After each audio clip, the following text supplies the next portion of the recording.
Okay, sorry. All right, so yeah, basically I put this together because I get asked about it all the time, carb cravings, and it seems to be the thing a lot of people suffer with and, you know, have problems with. Also, we're coming into winter months, which can make it worse. So I thought I'd put this together for you, and I know a few people said that'd be interesting for them, for themselves and for the clients. So I put this webinar. I said female clients, but you know, it's not just for female clients. This is going to be across the board. So I've suffered with carb cravings myself a lot this year. So I've been trying to do a lot of research on myself and with clients to see what kind of works best for everyone. And one size doesn't necessarily fit all. So I've put these 12, I think there's 13 points together. Some of them you're going to know, some of them you may need just a little refresher on. You know, I don't know about you, but I can read stuff over and over, and each time I need to be maybe taught it in a different way or told it in a different way. So I'm not teaching you guys to suck eggs, but let's go over the basics.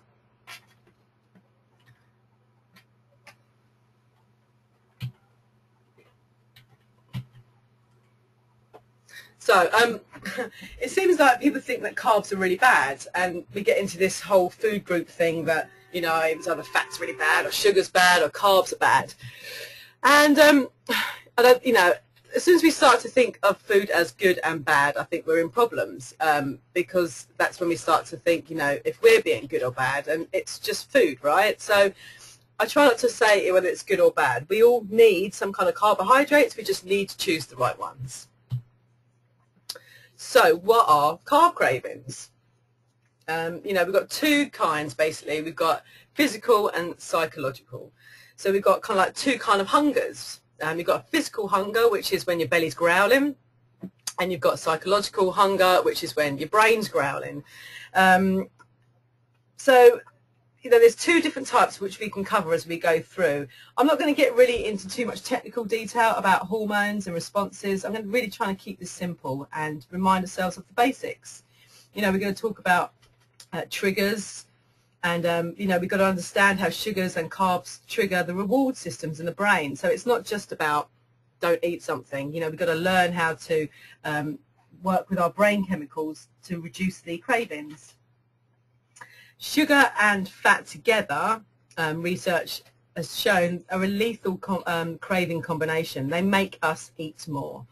Food companies, you know, food designers actually make these processed foods and high fat, high sugar foods in a certain way, so we actually, you know, want to crave more of them. We want to eat more of them. It sets off a chemical reaction in our brain, and some people can't stop. So we've got to somehow stop this cycle. It's almost like we get this cycle of have an urge, and we reward that with whatever food, and then that becomes a habit, and that's how the addiction can come along. So we need to work on that. Also, what we've got to think about also is dopamine. Dopamine is the reward hormone, and it can be stimulated just by even thinking about, I'm going to say, trigger foods. And once we do that, it's almost impossible to stop. So again, it comes back to breaking these habits. So even without even having the food, just thinking about the food can set off these series of hormone releases in the body and brain. So these are my 12 steps. First and foremost, sunlight, especially as we're getting into the winter months. The sun is much lower. We don't have as much daylight in the day. You know, the mornings are darker, the evenings are darker, and people just don't tend to get outside. So this is something I personally have been trying to do, and I get out more now, is getting outside every day. Sometimes I think I should have a dog. I think it makes it easier. So get outside every day. You know, getting outside if you can in midday as well. We want to be out when the sun is at its highest. That's when we're going to get the most vitamin D. In the winter, we're going to be using our own vitamin D stores we've built up throughout the summer. So a vitamin D supplement is a really good idea. And getting outside elevates our serotonin levels. And we know that serotonin levels, we need them to keep them elevated to keep our mood up, because as soon as mood starts to drop, that's when these cravings can start. So the second one is walking, very underrated exercise. Easy to do, doesn't cost anything, you know, it's just getting our clients into the habit of getting out and walking whenever they can.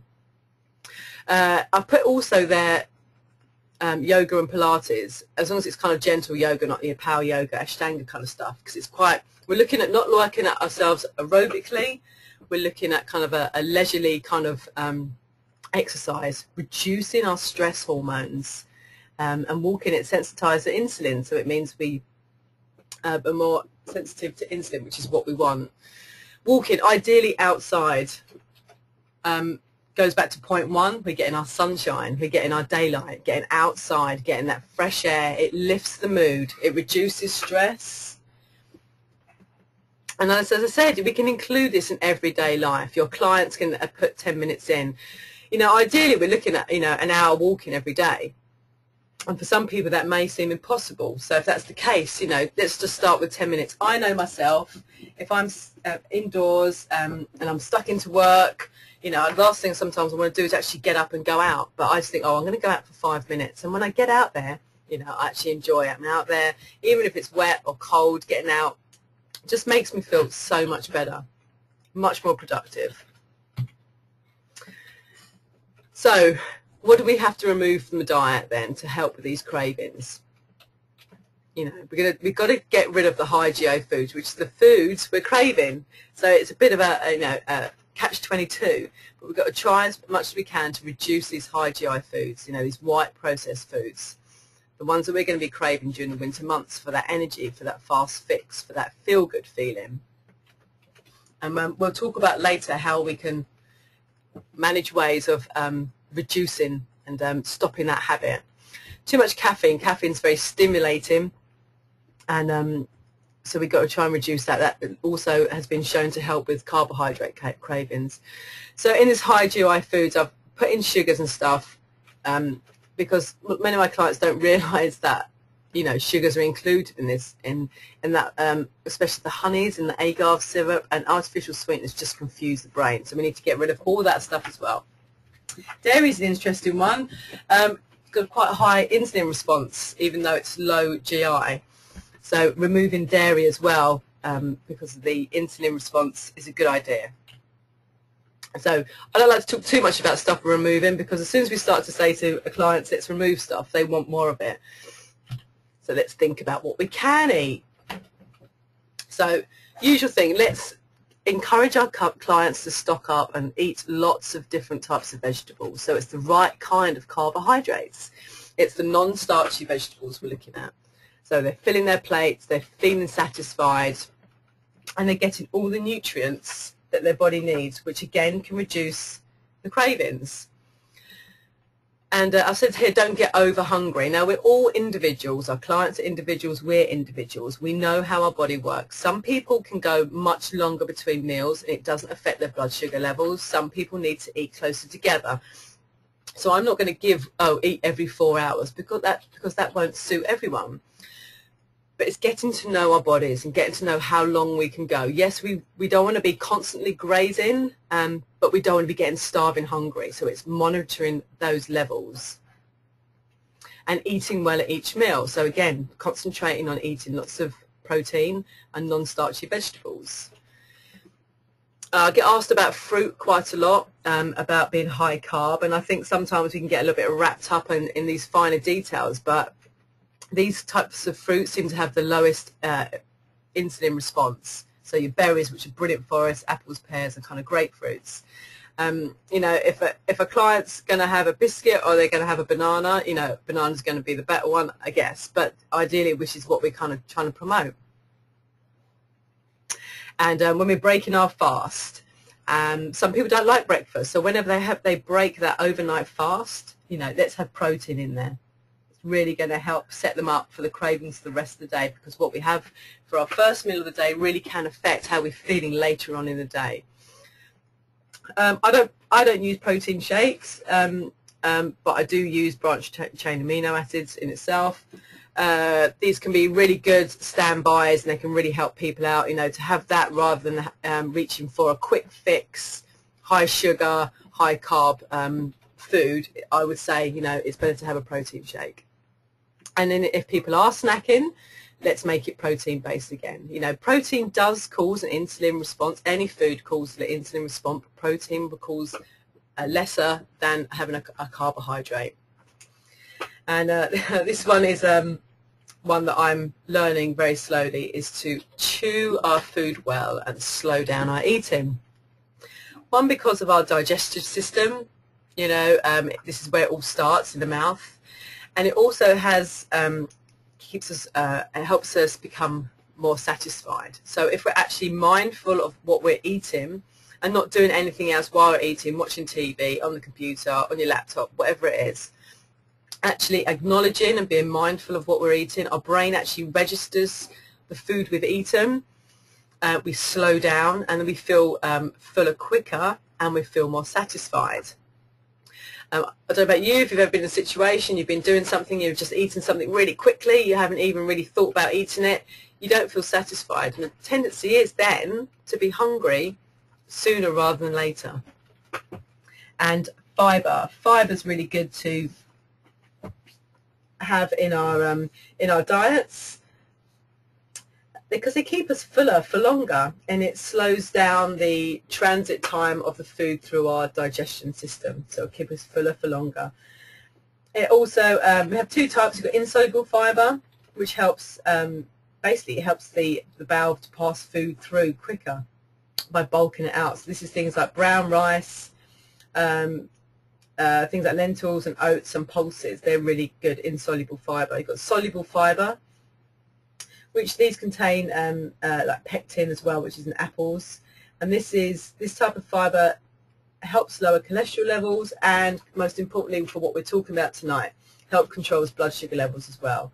And soluble fibre is found in all sorts of different fruit and vegetables. But as I said, you've got apples and citrus fruit, legumes, oats, and that kind of stuff.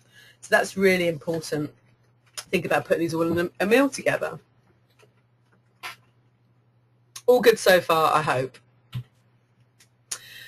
Okay, so the next one is going to be sleep. Now, I think this is probably one of the most important fixes for carbohydrate cravings. When we go into winter, you know, it's almost like we're going into that hibernation mode, so we need more sleep. And in that time, you know, that window when we're sleeping, we need to be stimulating our HGH levels, so increasing fat burning and encouraging our muscles to build. And this can only happen when we get deep, restful sleep. Very important to get sleep. I've also put in there meditation and mindfulness. Mindfulness seems a bit of a buzzy word at the moment. I used to really overthink the whole meditation thing, but now literally it's just sitting down 5 minutes, 10 minutes, and just being quiet and just trying to quieten your mind a little bit. That, you know, is good enough to start with. It's fantastic. Really good for reducing stress levels. There's a couple of there's loads of sleep apps you can get. There's loads of downloads that work on the theta brainwaves, which encourage sleeping. So if your clients have trouble sleeping, you know, these things are brilliant. The Holosync meditation program is really good as well. And I don't know if you're like me, I know when I'm tired, that is one of my main things when I want, or my body wants to have more energy. So I automatically go for foods that are going to give me that high energy fast, which are going to be the high GI, high sugar, high starchy carbohydrates, which we're trying to avoid. So sleep is a biggie. And exercise, especially during the winter months, you know, keeping moving. Sometimes it's the last thing we ever want, our clients ever want to do, but it's, you know, it's just really trying to get them moving. Short bursts of high interval training, as we know, are the less stress, causes the less stress hormone responses. So that's a really good one. Resistance training as well, and avoiding the long cardio sessions. I was reading, I can't remember where I was reading it, but there's been some research that long cardio sessions encourage more hunger. So if someone, it doesn't have to be forever, but I think while someone's trying to learn to manage these cravings, it's probably a thing to reduce, if not eliminate. And lots of rest, which I think as Fit Pros, we probably don't do enough of that. is making sure we get plenty of rest as well, because that comes back to the sleep. We need to rest, we need to reduce these high stress hormone levels in our body. Protein as well. Protein is really, really important as part of this 12-step program that I've done. So BCAAs again, quite really good. Tastes rank, but really good one to have if we're in a situation, you know, that we want to make the right choice. That out of that, and something else would be a good one. Protein at breakfast as well. What I said, it really does seem to, and I've noticed this with me and my clients, how we start the day really does affect how we finish the day. So if we start the day well on a protein and vegetables, you know, that really does seem to have an impact how we are later on in the evening. Protein, you know, it makes us feel satisfied for longer. So this really does help with controlling the cravings and hunger. And it also it's a lower insulin response. And I know you guys are, you know, really encourage your clients also to have lots of protein, but there's so many people out there that are not sure how much protein to have or what kind they have. So I really encourage them to eat, you know, enough protein at each meal, including snacks.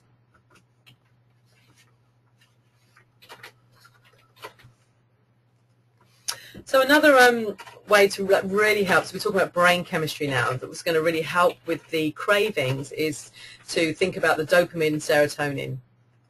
These are really important to kind of manage and to lift, because these are the hormones that make us feel really good, make us feel satisfied, make us feel energized.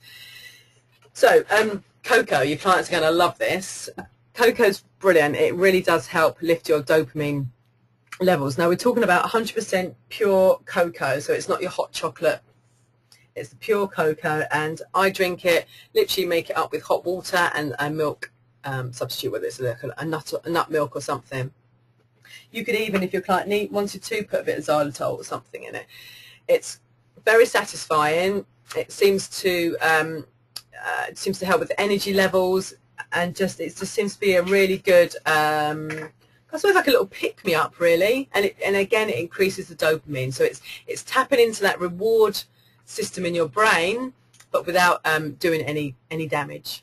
Green tea is really good as well for it's got the theanine in it for the relaxation, and polyphenols as well encourages the levels of dopamine. Asian ginseng is good, and also we're going back to the protein as well, because it contains tyrosine, which again really helps the dopamine levels. I put good digestion in there because serotonin is produced in our gut, and if our clients haven't got a good digestive system, then they're not going to be producing the amounts of serotonin to keep their moods lifted throughout the winter months. So really encouraging good digestion. I have put about supplements a little bit at the end, so I'll talk about what we can do to help with digestion at the end.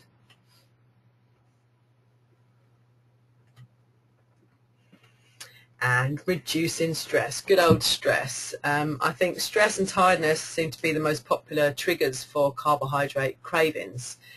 And stress can be our clients from all different angles, you know. It can be all different things. It could be poor nutrition, it can be poor training, it can be, you know, relationships, it can be work. And if you think of our clients being bombarded all the time with all these different types of stresses, you know, that's just constant on them, and their cortisol levels are up and all their hormones are totally out of whack, which is why they reach for that quick fix, which they'll get, and then they crash the other side. So really make time to know about, you know, lifestyle changes, what they can do to reduce their stress levels.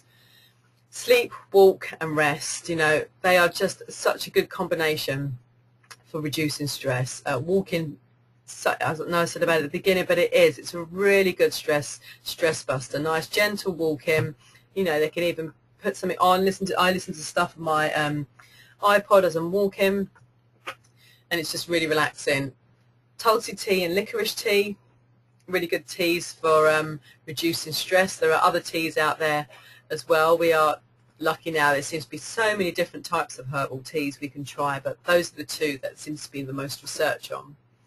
And meditation, as I said before, you know, just having those 5-10 minutes out can really make a difference to people's lives. And, you know, meditation even can go with the walking. It's almost like you can do almost like meditative walking.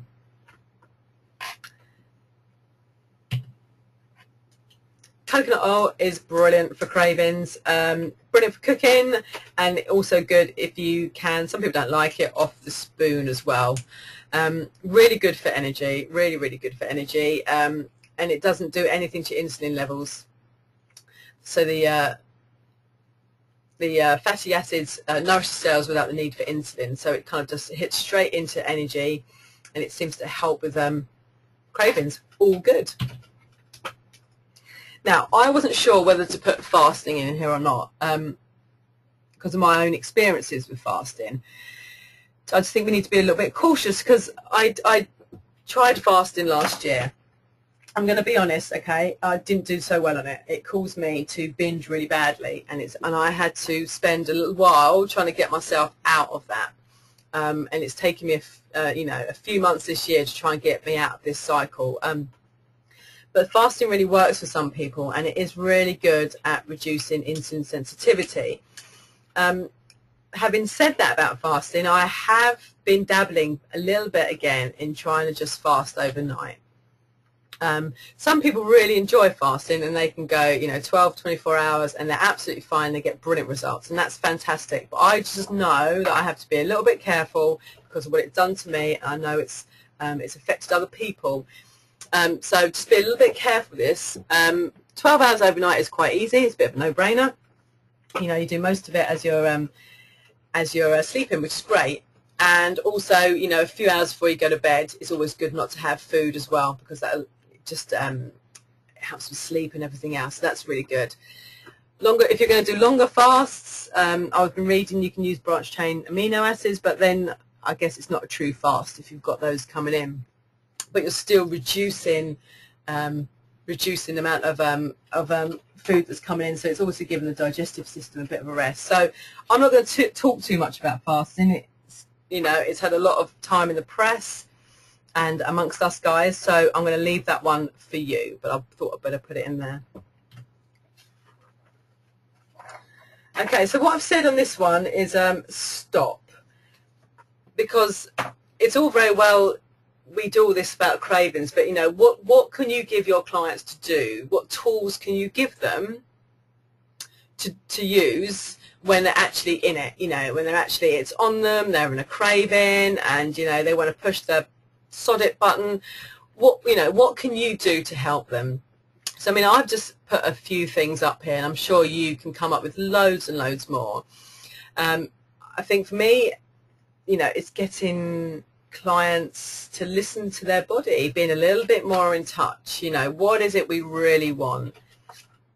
Is it really that they're hungry? Maybe that's, maybe they're tired, or maybe, they're wanting something else. Maybe they're not, it's a brain craving as opposed to a hunger.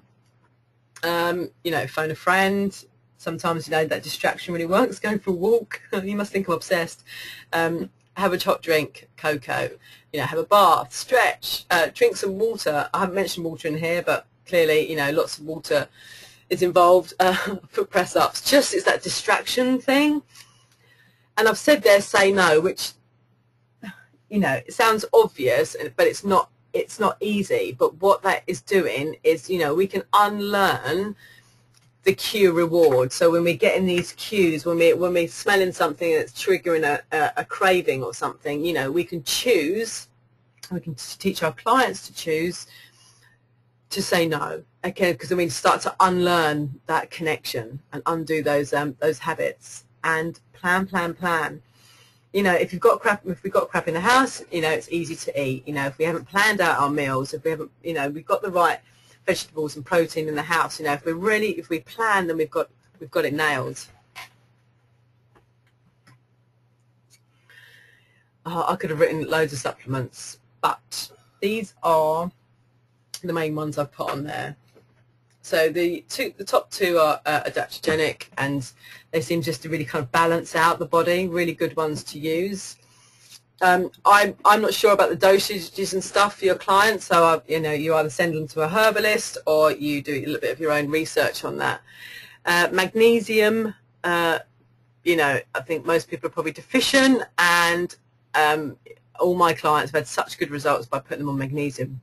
Helps them with sleep problems, reduces stress, which we know are those two are the big ones that have an effect on the cravings. Good one to start on is about 400 milligrams a day. That can be up or down. If your client's really stressed out, they may need more. Again, you can just cycle that, and you can monitor it with your clients, and also to know that to use the ones that end in 8 and not oxide. Oxide are full of crap, and your body can't use it. You want the ones that end in 8. Make sure your client's got the B vitamins as well. Really help with energy again. So we know if they're low on energy, they're going to be more tempted to reach for those things to give them that energy. Again, the Siberian ginseng, that really helps as well. That actually helps with energy levels, the Siberian one. Cinnamon's really good. Really helps with to lower blood sugar levels, which we're aiming to keep nice and level, because any high fluctuations in these blood sugars are going to cause your clients to crave more.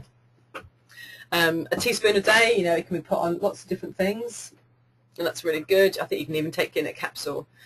Fish oils, because of the many good things it does to us, but we're looking in particular how it helps with our moods. So we're looking at, you know, if it helps relieve depression and low mood, that's going to reduce the chances of your clients having cravings. I've put probiotics on there because we're going back to the digestion. You know, I was talking about having a really good digestive system and get everything working, which, you know, because that's where your serotonin levels, or your serotonin's made. So we need those probiotics. And also, if your client is having problems, digestive enzymes are also a very good one to have. Now, I'm not saying to give all of this to your clients in one go, but these are options that we can use. And there are many other ones as well, but these for me would be the main ones. So, you know, all these things will all really help your clients, you know, because what we don't want them to do is, you know, to not gain loads of weight in the winter, you know. They're going to feel happier because all these things we've talked about are going to help their mood. So it's not just about the carbohydrate cravings, it's about their mood as well. That in themselves makes them feel confident, and also feeling more relaxed about food and in themselves. You know, I think we can get a little bit, my clients that I know have got a little bit worked up over what they can eat, what they can't eat, and even that in itself is a big stress.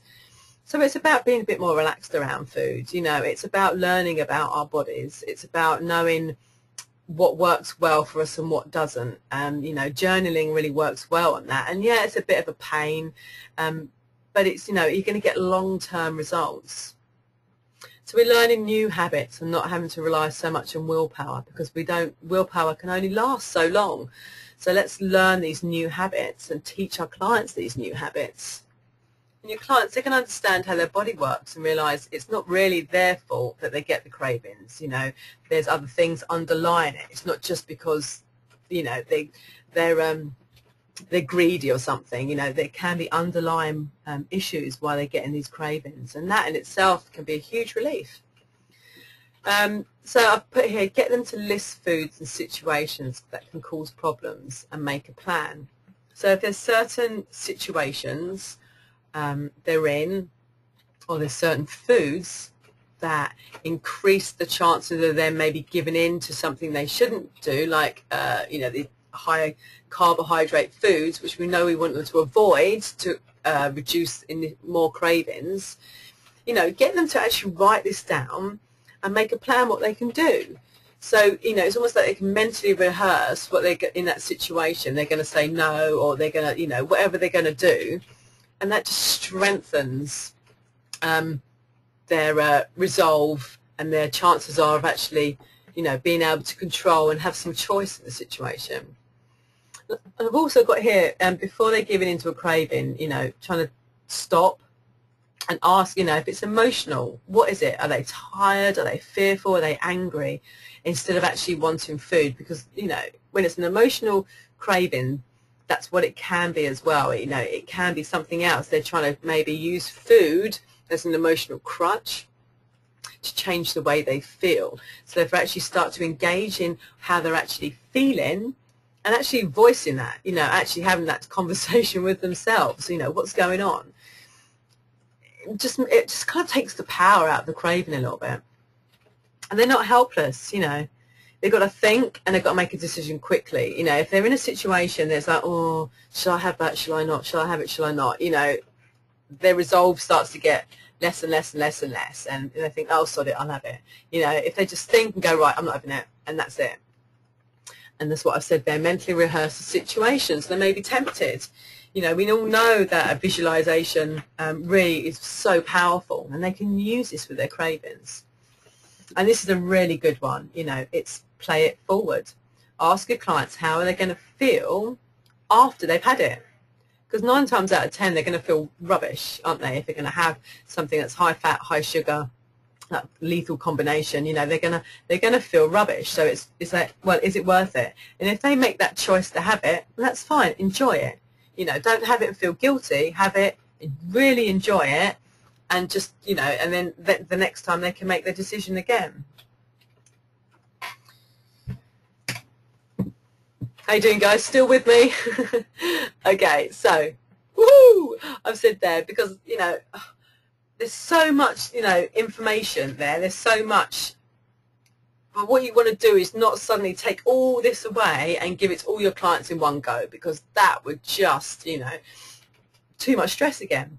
It's too much for them to do all this at once. I would do these steps gradually, you know, even, you know, one by one, building the habit, do it slowly. You know, the brain can only cope with a couple of changes at a time. And if we give them all of this stuff to do all at once, you know, they'll do so much and they won't be able to do it, and they'll stop doing it, and then they'll feel rubbish about themselves, and the cycle will continue. So that, you know, you could really just take this really slowly and just do it bit by bit, and just take your time with your clients over this. Because what you're not looking for is a short-term fix.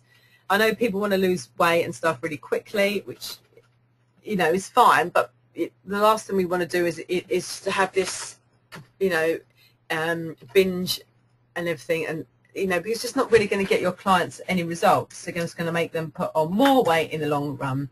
Isn't it better to take longer time to get all these healthy habits in place, and they stick to those? It might take them longer to get to their goal, but these habits they would have built are going to stay with them. So so that's what I would say with all these steps. Don't give it to them all at once. Just do it bit by bit, you know, and just take your time with it, and they're going to feel great after this. So that's kind of all I've gone through today. I'm just going to mention here, because some of you guys know that, you know, who I work with is particularly older women, so, you know, late 30s, 40s and upwards. I work with older female clients. So if that's a group of women you work with, you know, these steps will help everyone, but it's particularly important for older women, because as they approach towards menopause, they become more carb sensitive, and they gain weight much more easily.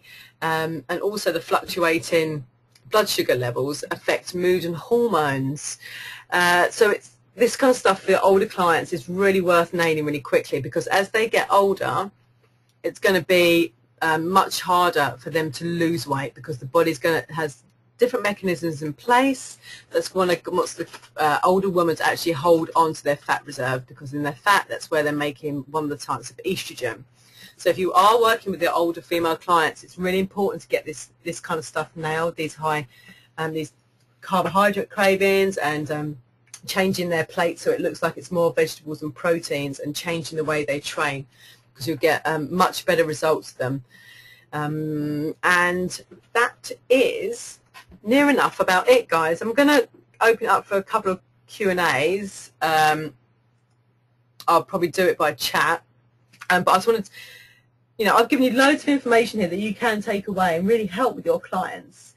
And I'm just going to do one. I just want to do one thing, guys. I want to show you what I've been up to lately. So I'm going to say thank you for being here. So some of you know that I've put together the Menopause Method. I'm otherwise known as Mrs. Menopause. So what I do is help older female clients get great results. And I've also been helping fit pros get great results for their clients. So what I've come up with, I've just run through one course. I'm just about to relaunch the next Menopause Method. We're starting next week. I've got 10 places left to go. And I just wanted to see if you guys would be really interested. So I'm just going to show you something. Just bear with me.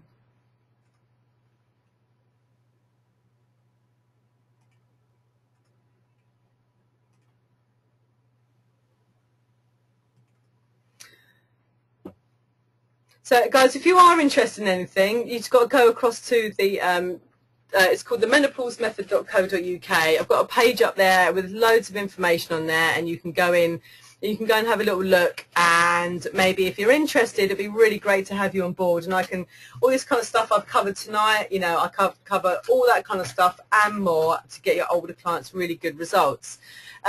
So you can do that there, that's not a problem. What I'm going to do now is just to see if anyone's got any questions for me, and I should try and answer them for you right now. And if you want to write a question, you can just do it in the chat box below. So any questions, guys?